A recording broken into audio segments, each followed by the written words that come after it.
मेरे एसीটা বন্ধ করে। আসসালামু আলাইকুম।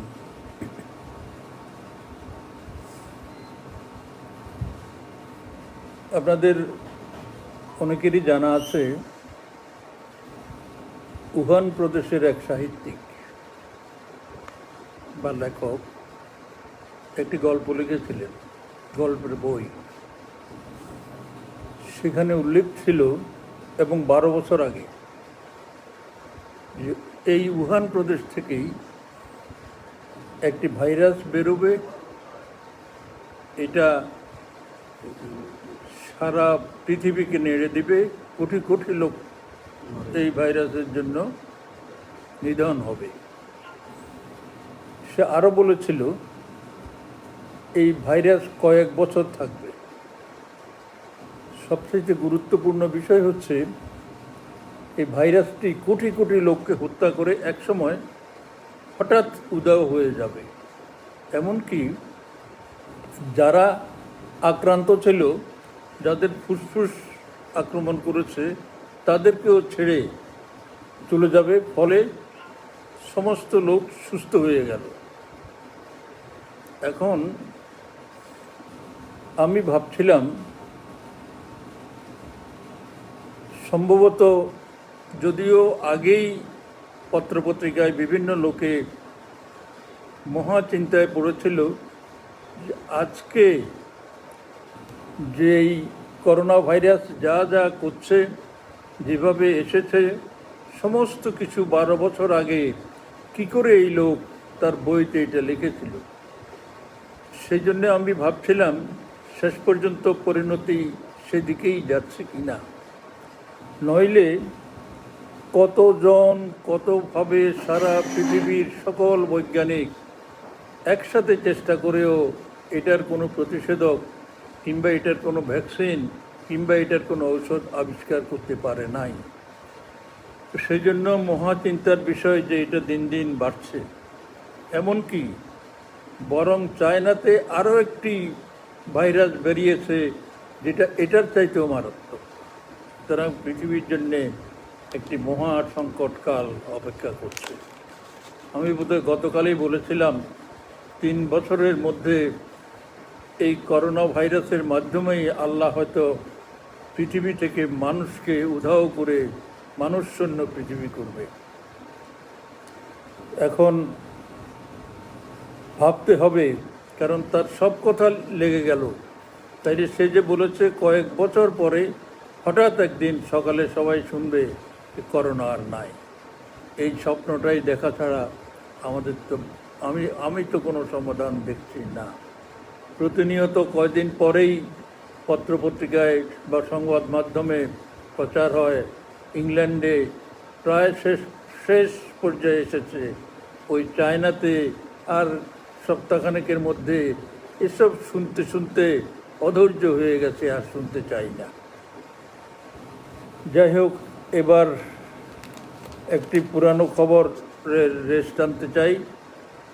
রোকেয়া শপিং কমপ্লেক্সের তথ্য পেয়েছি। সেটা হচ্ছে সুফিয়ান এটা দান করেছে। এটা দান করেছে কাকে আপনারা জানেন। এখন আপনারা বলবেন দান করেছে, এটা বিশ্বাস হবে না আপনাদের।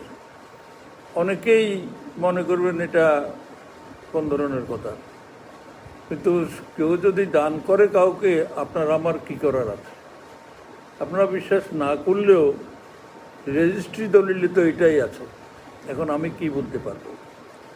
এরকমভাবে বাগান বাড়িরও চতুর্দিক থেকে যেসব জমি নেওয়া হয়েছে হিন্দুদের থেকে, বিভিন্ন জন থেকে, সেটাও কিন্তু বেশিরভাগ, শতকরা 99 ভাগেরই দেখা যায় দান করা। এত দান, এত খয়রাতি, এভাবে আমরাও তো 3বার এমপি ছিলাম, এক কপর্দকেও দান করলো না। এখন এত দান আল্লাহ জানে কেন, কীভাবে। আরেকটা বিষয় হচ্ছে, কয়দিন পরেই শুনতেছি 2000 ডাক্তার নিয়োগ হচ্ছে। কয়দিন পরে শুনতেছি 3,000 ডাক্তার নিয়োগ দিয়েছে, নিয়োগ হচ্ছে, নিয়োগ দিয়েছে। অতি দ্রুততম সময়ের মধ্যে হাজার হাজার ডাক্তার নিয়োগ দেওয়া হয়েছে, কিন্তু কোনো লাভ হচ্ছে না, কোনো লাভ হয়ও নি। যেহেতু নতুন ডাক্তারদের প্রশিক্ষণ শেষ করার আগেই তাদেরকে একটা ঝুঁকির মধ্যে ফেলে দিয়ে তাদের অনেকেই মারাও গেছে।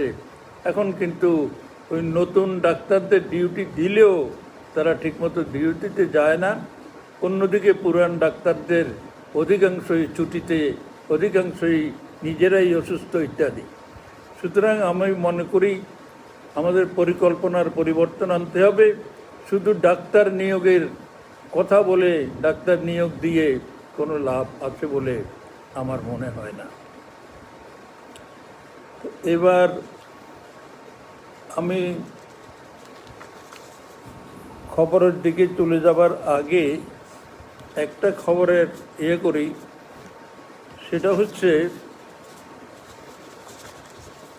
এটা না, এটার পরেরটা।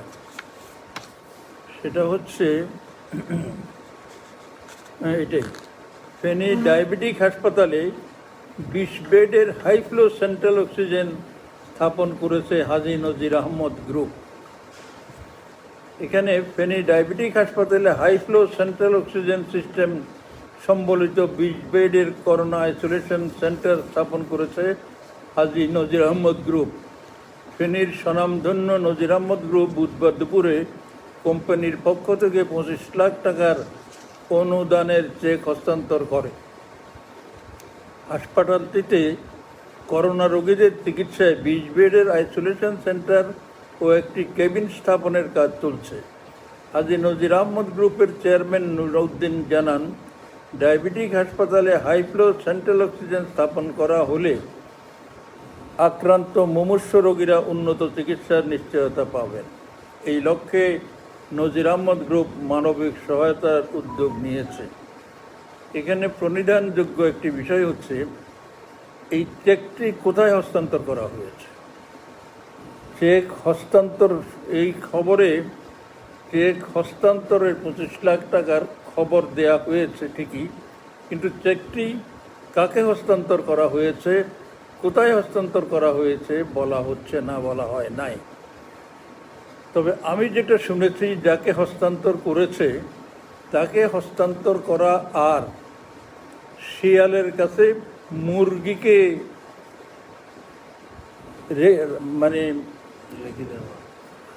শিয়ালের কাছে মুরগি বন্ধক রাখা একই জিনিস। কারণ শিয়ালের কাছে মুরগি রাখলে শিয়াল মুরগিকে রাখে না, খায়। সেই জন্য আমি যেটা জেনেছি, যার কাছে রেখেছে তার কাছে এটা রাখার বিষয় নয়। এটা একান্ত যদি ওই ফেনী ডায়াবেটিক হাসপাতালকে দেয়া হয়, তাহলে তো এটা ডায়াবেটিক হাসপাতালের সভাপতি, এখন যিনি ভারপ্রাপ্ত, তাকে কিংবা সেক্রেটারিকে দেওয়ার কথা। তারও উপরে আমি মনে করি এটা দিতে হবে সিভিল সার্জনকে, যেহেতু তিনি ফেনী জেলার স্বাস্থ্য বিভাগের প্রধান। আর যদি এটা এভাবে অন্যদেরকে দেয়া হয়, সেক্ষেত্রে যদিও খবরটা শুনে আমরা সবাই খুশি হব, আশাবাদী হব, ঠিক আছে, কিন্তু কাজ হবে বলে আমি মনে করছি না, বিভিন্ন কারণে। এবার প্রথমটা দাও। তো এখন আজকে তো বলি নাই এখনো, আজকে 1 জুলাই বুধবার রাত 9টা। প্রথমেই একটা শোক সংবাদ, ফেনী জেলার সৈনিক লীগের সভাপতি ফয়েজ আহমদ আর নেই।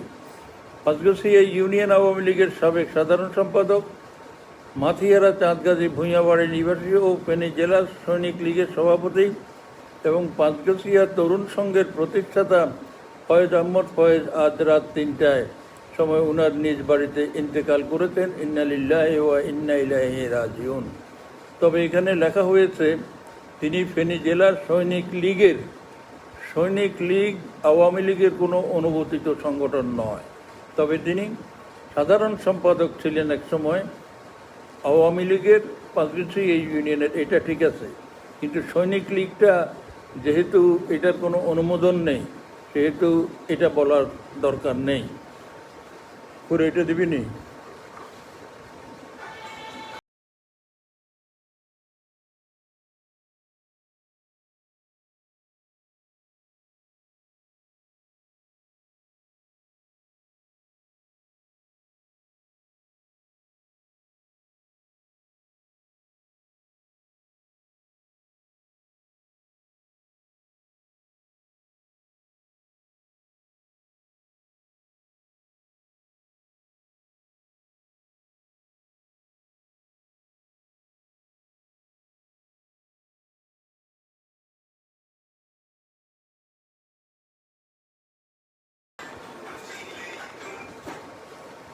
এটা 1 মিনিটের জন্য শোনালাম, একটু বিশ্রাম নেবার জন্য।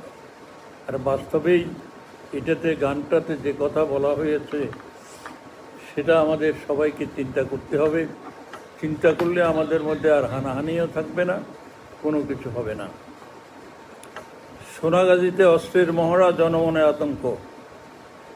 ফেনী সোনাগাজী 9 নম্বর নবাবপুর ইউনিয়ন মহদিয়া 2 নম্বর ওয়ার্ডের গতকাল রাত 8:30 সময় আলাউদ্দিন তোতা দল বল সহ 8টি মোটরসাইকেল নিয়ে অস্ত্রের মহড়া দিয়ে জনমনে আতঙ্ক সৃষ্টি করেছে বলে এলাকাবাসী অভিযোগে জানিয়েছেন।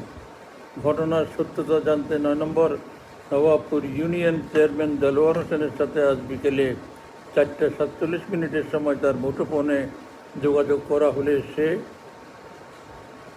আমাকে জানায় এই ঘটনার বিষয়ে সেও অভিযোগ পেয়েছে এবং তিনি সরজমিনে গিয়ে এর সত্যতা যাচাই করে ব্যবস্থা নেবেন। জয় আরিফ। এলে এখনও সত্যতা যাচাই হয় নাই, যাচাই করে ব্যবস্থা নেবেন। এটা চেয়ারম্যান কী ব্যবস্থা এবার নিতে পারে। ফেনীতে পুলিশসহ আরও 14 জনের করোনা শনাক্ত। ফেনীতে করোনা ভাইরাসের সংক্রমণ বেড়েই চলেছে। আজ বুধবার আরও 14 জনের শরীরে করোনা ভাইরাস শনাক্ত হয়েছে। এ নিয়ে জেলায় আক্রান্ত রোগীর সংখ্যা বেড়ে দাঁড়ালো 852 জনে। জেলা সিভিল সার্জন কার্যালয় থেকে এই তথ্য জানানো হয়েছে। সিভিল সার্জন কার্যালয় সূত্র জানায়, আজ বুধবার নোয়াখালীর আব্দুল মালেক উকিল মেডিকেল কলেজ হাসপাতালের পরীক্ষাগার থেকে 161 জনের প্রতিবেদন এসেছে। এতে নতুন করে শনাক্ত হন 14 জন। এর মধ্যে সদর উপজেলায় শনাক্ত হয়েছেন 4 জন।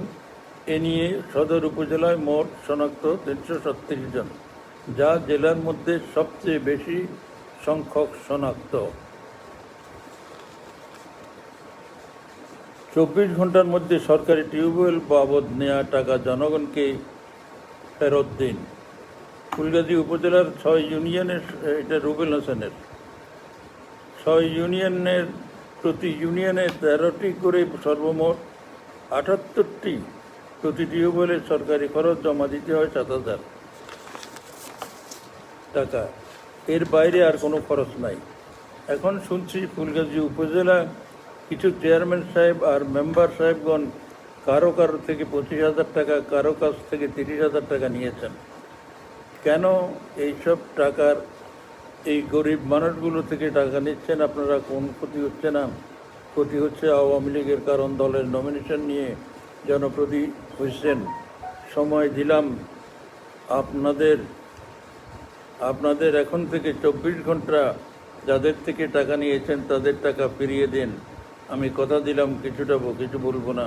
এটা বলতেছে রুবেল হোসেন। এভাবে কি সে বলতে পারে? এটা যাদের বলার তারা না, তাদের টাকা ফিরিয়ে দেন। আমি কথা দিলাম কিছুই বলবো না কারো কাছে, যদি এই সময়ের মধ্যে টাকা ফেরত না দেন। আমি আমাদের প্রিয় জেলা আওয়ামী লীগের সাধারণ সম্পাদক কাছে আরও ভালো করে বুঝেন। আমি আজিজাম্মদ চৌধুরী সহ অন্যান্য নেতাদের কাছে এ ব্যাপারে নালিশ জানাবো। থানা, ডিসি, এসপি সবাইকে জানাবো। পরিষদের নির্বাচনের সময় বেশি দিন বাকি নেই। এটা হারুন মজুমদারের হুমকি। আচ্ছা, এবার সোনাগাজীতে সড়ক সংস্কারের নিম্নমানের সামগ্রী ব্যবহার করায় কাজ বন্ধ করে দিলেন প্রকৌশলী। এরকম সাহস তো দেখায় না সাধারণত প্রকৌশলীরা, ওনাকে ধন্যবাদ। সোনাগাজীর উপকূলীয় চরচান্দিয়া ইউনিয়নের গুরুত্বপূর্ণ ফাতেমা, এটা জয় আরিফের, ফাতেমা মঞ্জিল 2 গণস্বাস্থ্য কেন্দ্র সড়কে চুলার মাটির মতো নিম্নমানের সামগ্রী ব্যবহার করায় সড়কের সংস্কার কাজ বন্ধ করে দিলেন উপজেলা প্রকৌশলী মোহাম্মদ আবুল কাশেম। তিনি বলেন, বুধবার থেকে তাদের কাজ বন্ধ করা হয়েছে। বর্ষা মৌসুম গেলে দরপত্র মোতাবেক নির্মাণ সামগ্রী ব্যবহার করে কাজ আদায় করা হবে।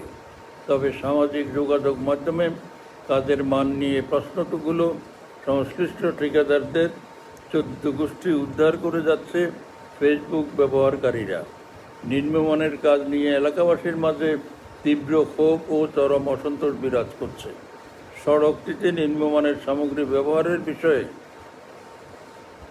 চরচান্দিয়া ইউনিয়নের চেয়ারম্যান মোশাররফ হোসেন মিলনের নিকট থেকে জানতে চাইলে তিনি বলেন, আমি কখনো ঠিকাদারি প্রতিষ্ঠানের নিকট থেকে অনৈতিক কোনো সুবিধা গ্রহণ করি না। আমি আশা করি নিম্নমানের সামগ্রীগুলো সরিয়ে নিয়ে ঠিকাদারি প্রতিষ্ঠানের লোকজন দ্রুত মানসম্পন্ন সামগ্রী ব্যবহার করে সড়কটির সংস্কার কাজ করবেন। Daganbhuiyan Rajapur high school and কলেজের সড়কটি এখন বিলীনের পথে। দাগনভূঞা উপজেলার রাজাপুর ইউনিয়নের পূর্ব Joynarayanpur Rajapur high school and college সড়কের রাস্তাটি এখন বিলীনের পথে।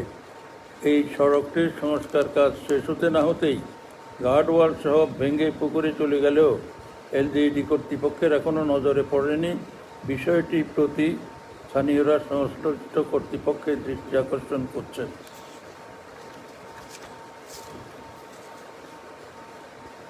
ফেনী ডায়াবেটিক হাসপাতালে 20 বেডের হাইফ্লো সেন্ট্রাল অক্সিজেন স্থাপন করছে হাজী নজির আহমদ গ্রুপ। এটা তো বলে ফেলেছি, এটার উপরে আলোচনা করেছি, পড়েছিও। তো এটা আরেকটা কথা, আমাদের আবুল খায়ের গ্রুপরা যেভাবে অক্সিজেন দিয়েছে, নজির সাহেবও সেভাবে দিতেন যদি ভালো হতো। এখন ওনাকে চাপ দিয়ে জোর করে কোনো টাকা আদায় করা হলো কিনা সেটাও চিন্তার বিষয়। নতুবা এটা নিজেদের ব্যাপার, নিজেরাই করবে, অন্যকে চেক হস্তান্তর করে দিবে, এটা অস্বাভাবিক। আচ্ছা, ছাগলনাইয়ার সন্তান শিল্পপতি এম.এ. কাসেম নর্থ সাউথ ইউনিভার্সিটির চেয়ারম্যান নির্বাচিত। লম্বা রিপোর্ট, কোনো দরকার নাই পড়ার, কারণ এটা তো আমরা বুঝেই গেলাম যে ছাগলনাইয়ার সন্তান শিল্পপতি এম.এ. কাসেম নর্থ সাউথ ইউনিভার্সিটির চেয়ারম্যান নির্বাচিত। এই কথাটাই তো যথেষ্ট। এটা পাঠিয়েছিলেন রুবেল হাসান। ছাগলনাইয়ায় রোগাক্রান্ত ফয়সালের পাশে ইউএনও সাজিয়া তাহের। রুবেল হাসান। ছাগলনাইয়া পৌরসভার দক্ষিণ সতেরো গ্রামে জটিল চর্মরোগ, করোনা না, চর্মরোগে আক্রান্ত হওয়া শিশু শিক্ষার্থী মোহাম্মদ শাহরিয়ার ইসলামের পাশে দাঁড়ালেন ইউএনও সাজিয়া। তবুও সাজিয়াকে ধন্যবাদ দিতে হবে, করোনা না হলেও। সাজিয়া তাহের আরও আছে এখানে। জানা গেছে, জটিল চর্মরোগে আক্রান্ত হওয়া শিশু শিক্ষার্থী মোহাম্মদ শাহরিয়ার ইসলাম ফয়সালের 13 বর্তমান অবস্থার একটি ভিডিও চিত্র সামাজিক যোগাযোগ মাধ্যমে ফেসবুকে তুলে ধরেন সাংবাদিক নজরুল ইসলাম চৌধুরী। সাহায্যের আবেদন শিরোনামে পোস্ট করা ভিডিওটি ছাগলনাইয়া উপজেলা নির্বাহী অফিসার সাজিয়া তাহেরের নজরে পড়ার সাথে সাথেই তিনি সংবাদ সংগ্রহকারী নজরুল ইসলাম চৌধুরীর সাথে যোগাযোগ করে ছেলেটির চিকিৎসার খরচ সম্পর্কে জানতে চান এবং তিনি ছেলেটির বাড়িতে গিয়ে দেখে আসবেন বলে জানান।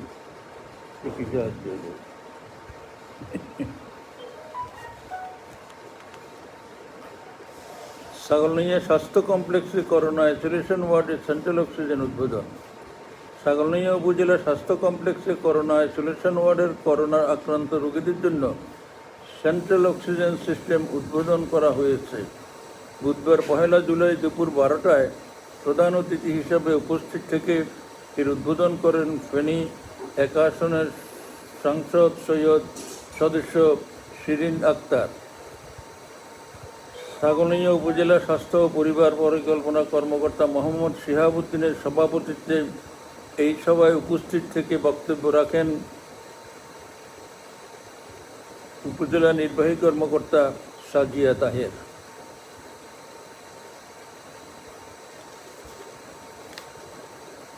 আজকে আমাদের সংবাদ বুলেটিন এখানেই শেষ হলো। খোদা হাফেজ।